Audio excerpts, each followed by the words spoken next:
Good morning, my brothers. If any of you are joining me live, good morning to you. Happy Monday and happy Veterans Day. Just wanted to spend a few moments with you this morning on the topic of how to feel like I am enough as a man. How to feel like I am enough as a man.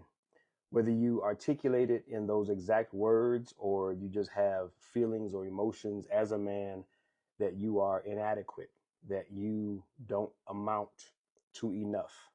Maybe it's I'm not enough as a father. Maybe it's I'm not enough as a husband.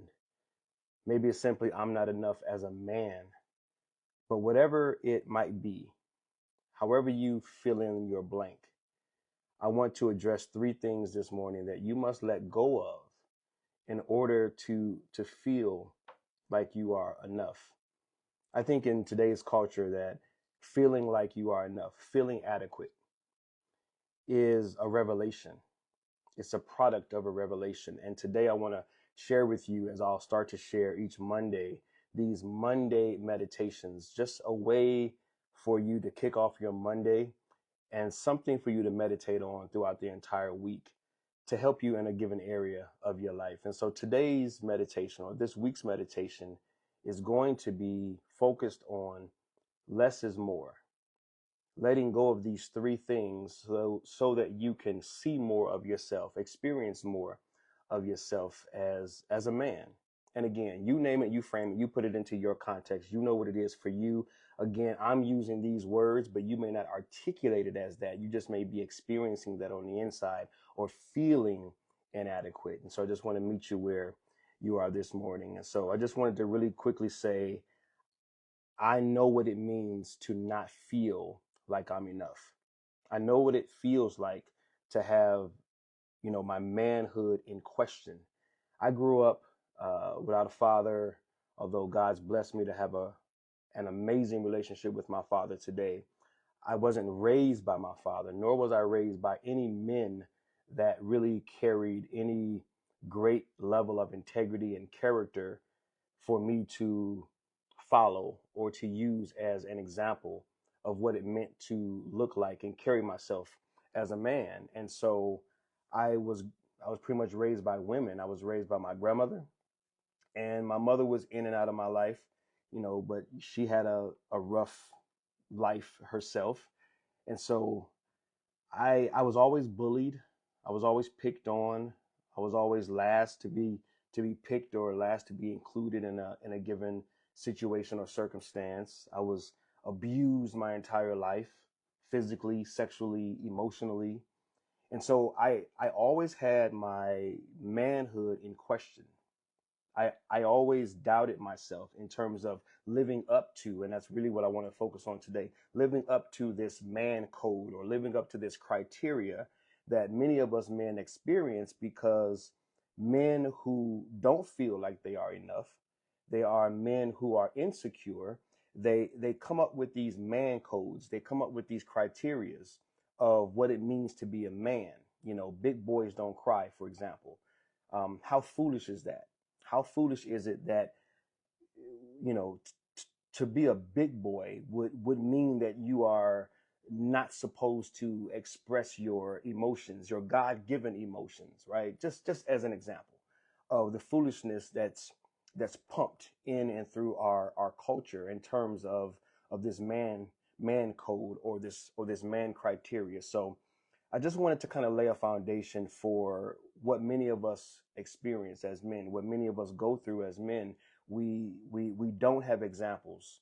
We don't have men in our lives. And so we're left to our own imagination. We're left to looking at society. We're left to looking at the culture. We're left to looking at men who feel inadequate themselves, and they make up these criteria so that they can somehow have a measuring stick for themselves that they often don't live up to themselves, and then they project that junk on us, and they can't live up to it, and then we can't live up to it. So it's the classic blind leading the blind scenario, and you guys get what I'm saying. So let me break these three things down for you, and then I'm gonna go ahead and jump off this live, man. The first thing is criteria. All right, criteria, letting go of criteria.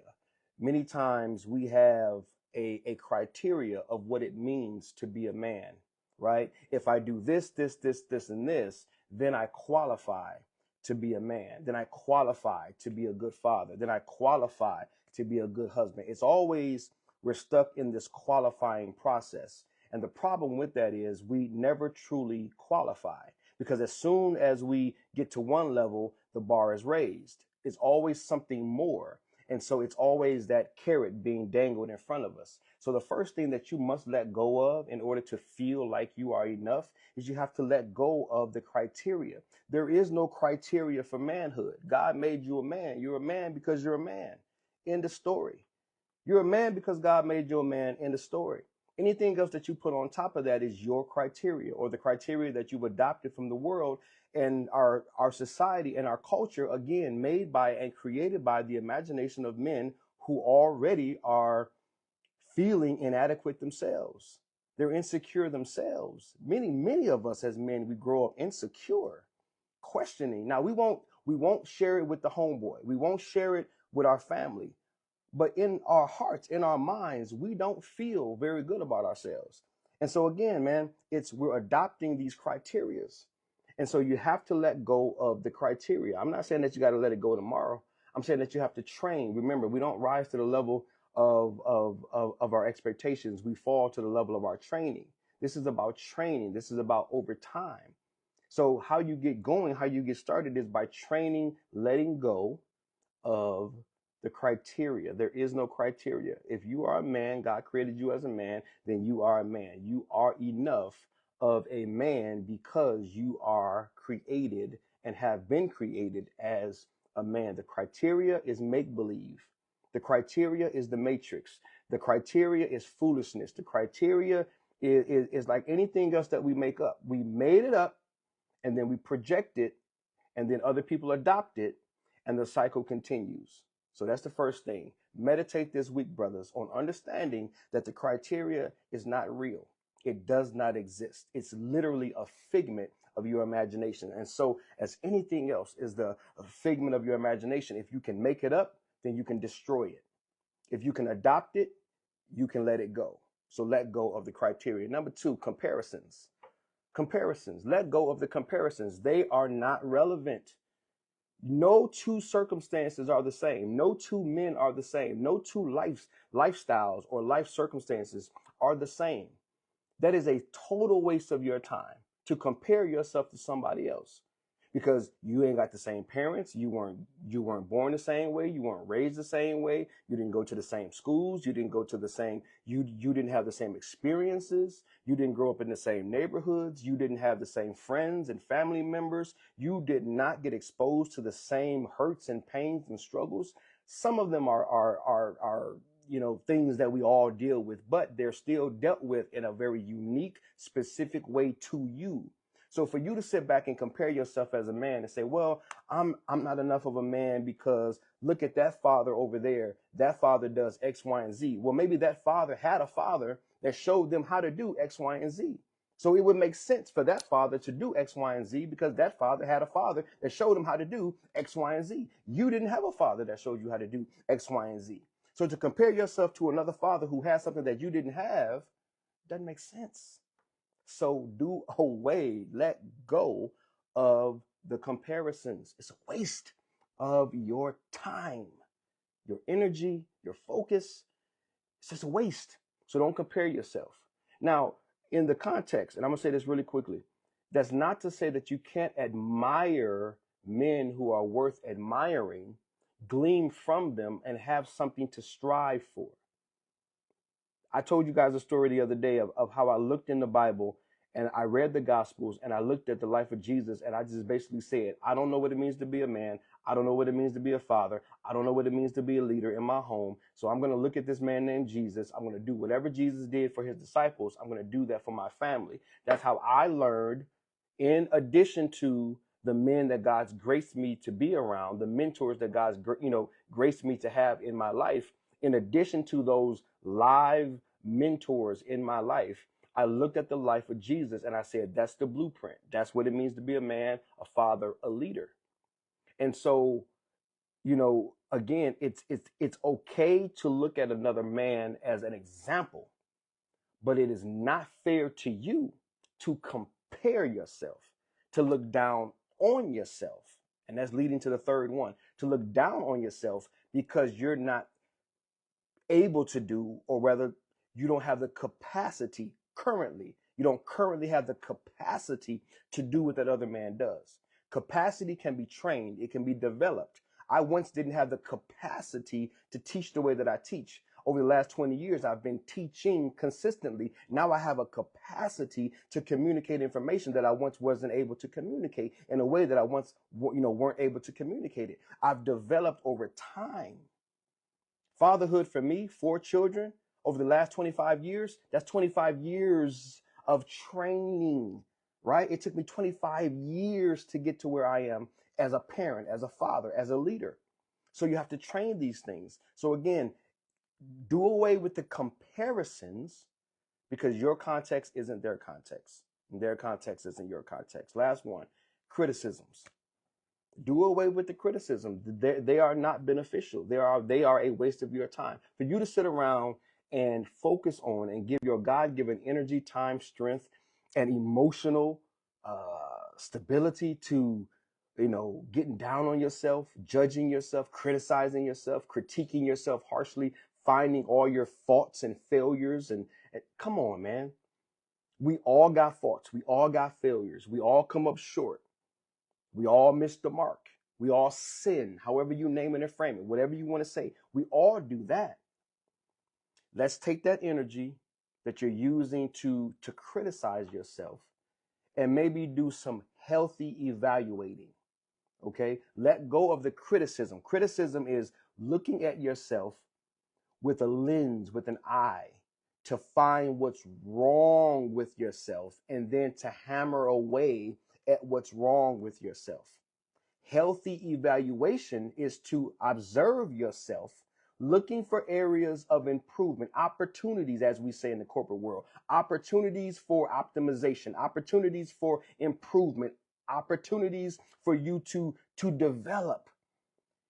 Once you identify those areas, now you can put together a game plan to then improve in that given area. That's way more healthier.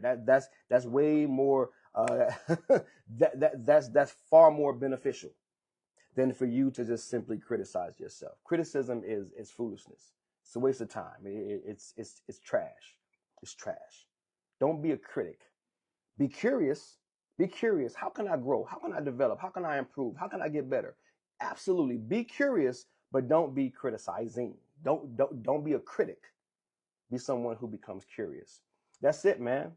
That's what I wanted to share this morning. 3 things that you must let go of in order for you to say to yourself, I am enough of a man. I am enough of a father. I am enough of a husband. I am enough.